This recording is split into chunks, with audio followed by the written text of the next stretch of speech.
Hey guys, welcome to my channel. If you're new here, my name is Sydney. I film cruelty-free beauty videos, and today's video is going to be inspired by my wonderful friend Amy Loves Makeup. She recently uploaded my least favorite products from my favorite brands, and it was such a fun video to watch. I feel like a lot of the time I talk about specific brands, I'm like, pretty much anything I try from them is a hit out of the park. It's fantastic. But that's usually not the case with every single product. So I thought it would be fun to choose 5 of my favorite brands today and share my least favorite products from them and why they didn't work for me, in case maybe it's just a personal preference thing or maybe they're just true duds of a product. I did want to say, if you guys notice the light changing a little bit, I am filming with a little bit of natural light, so if the light's changing, that's probably why. But without further ado, let's hop into the video. Okay, you guys, the first brand I wanted to talk about is Kaleido Cosmetics. So I have loved Kaleido Cosmetics pretty much since the first time I ordered from them. They have those incredible stained glass shadows that I'm sure you guys are all super familiar with. I love those shadows. If you guys kind of want to see a deeper dive into my little Kaleido shadow collection, I'll link my most recent swatch video of it down below. But where I really have a bone to pick with them is their matte shadows, and I only have 2 of them. They're these 2 right here. They're incredibly fragile, A, and B, the formula is just so inconsistent for me. Sometimes I use them and they apply beautifully, they blend beautifully, and other times it's like Patch City, won't blend. I don't know. I've tried them with different eye primers. I've tried them with a set base, with an unset base, and I just cannot get them to work for me. So I believe these shades are Wildberry and Nectar. Like, they swatch beautifully. That looks like it should be gorgeous on the eyes.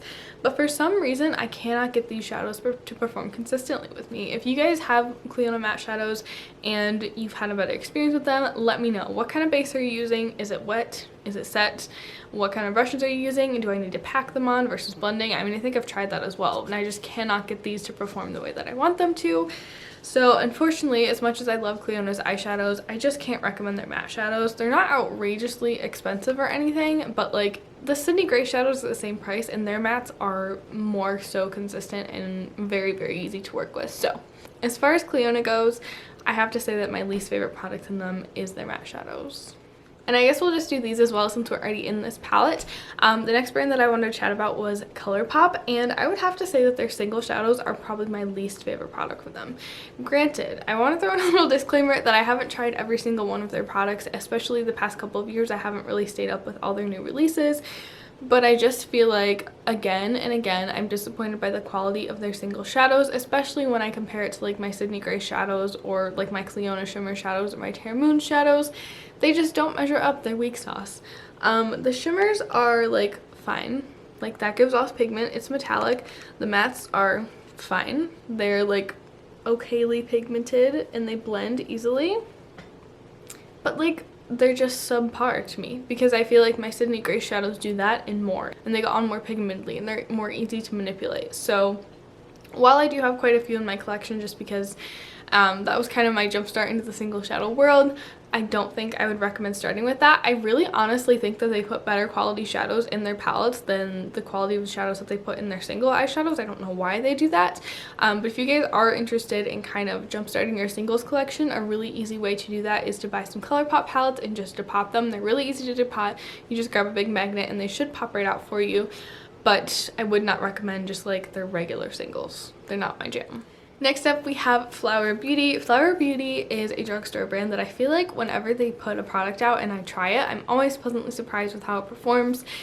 But there have been some duds, you guys. And for me, that dud was the Brow Vixen Tattoo Effect Stain right here. I picked this up, and maybe this was my bad, because maybe I should have done a little more research into it. But I picked this up when the kind of like brow marker trend really took off. I still want to try like a brow marker with one like a really skinny tip. If you guys have any good cruelty-free recommendations that are more affordable, definitely let me know.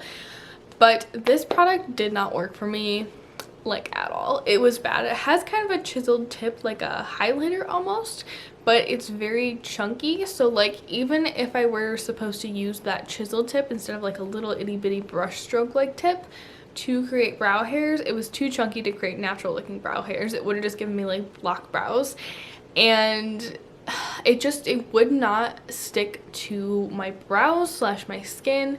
I kind of feel like maybe I wasn't the intended audience for this product because I have naturally pretty full brows. I just like to add a little bit of shape and a little bit of fill-in throughout my brows. But I could not get this to transfer to my skin. It wouldn't draw through my brow hairs. I feel like when I use a pencil, like I can go over my brow hairs and it's still getting to my skin, but with this marker it just wasn't doing that. The shade was fine, but I couldn't even get it to show up. So it just, I don't know, it was just a hot mess. I returned that one because I just could not make it work, and I don't like to return products, but it was not a good fit for me and my brows, so definitely skip that one. Okay, next up, you guys, we have e.l.f. And e.l.f. is e.l.f. is a brand that I was in love with when I really first got into makeup, and like because they were my go-to brand, because they were super duper affordable. I feel like I remember placing an e.l.f. order like every couple of months. It wouldn't be a large order, like maybe $25 worth of products, but I would get so excited. My cousin and I would sit together on our computers and make our carts together, and like it was just this thing that I enjoyed so much when I was just getting into makeup. And then as I kind of branched out and tried more brands, especially when I got into indie makeup, e.l.f. kind of fell by the wayside because I just felt like some of their quality was not as good as what I was trying from other brands, so I kind of took a step back from them. But I would say the last 2 years or so I've really gotten back into e.l.f. and they've been releasing some really great quality products. But I have to say, this is like a very polarizing launch. You either loved it or you hated it, and I'm in the camp that hated it. And this is the e.l.f. Camo Concealer. This is not the hydrating camo concealer. I've yet to try that one, but I really want to. I just cannot get on board with this concealer, you guys. It is the shade is too light, so that's my fault. But I've mixed it with other concealers to deepen up the shade a little bit, and I still cannot make it work for me. It looks so incredibly dry under my eyes. It doesn't really even function well as an eye primer for me. I just feel like it looks so dry, and it almost makes my shadows look cakey on top. I know some people love it as an eyeshadow primer. I've kept it in my collection this long because I do occasionally use it to cut my crease, but I've kind of started just doing that with glitter primer because I can't be bothered to do concealer and glitter primer. So I don't know if I'm going to be holding on to this for much longer, but I just don't love this product. I know some people are obsessed with it. They say it's best, but that's really not the case for me, and I don't think I could ever recommend this to anyone else.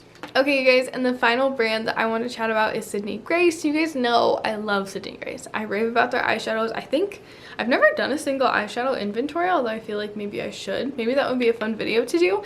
But I feel like Sydney Grace is probably the brand that I own the most single shadows from.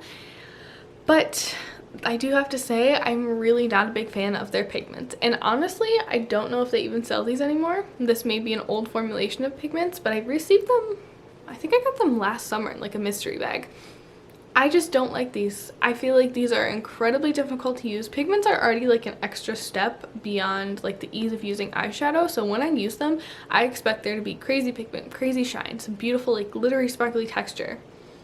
These don't give me any of that. They're just hard to use. I feel like when I put them on the eyes, they're just lackluster and boring. And I don't like them. And I know that Sydney Grace creates beautiful eyeshadows. So like I use these and I'm like, what happened? What happened here? So I would definitely recommend skipping over the pigments, going right for their shimmer shadows. Those are where it's at. Those are going to knock your socks off completely.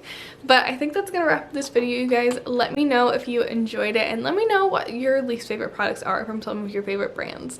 I would love to chat about it in the comments down below. Again, I was inspired to do this video by Amy Loves Makeup, so I have her channel as well as her video linked down below. But I think that's gonna wrap it up for me today. Thanks so much for watching, and I'll see you in my next video. Bye!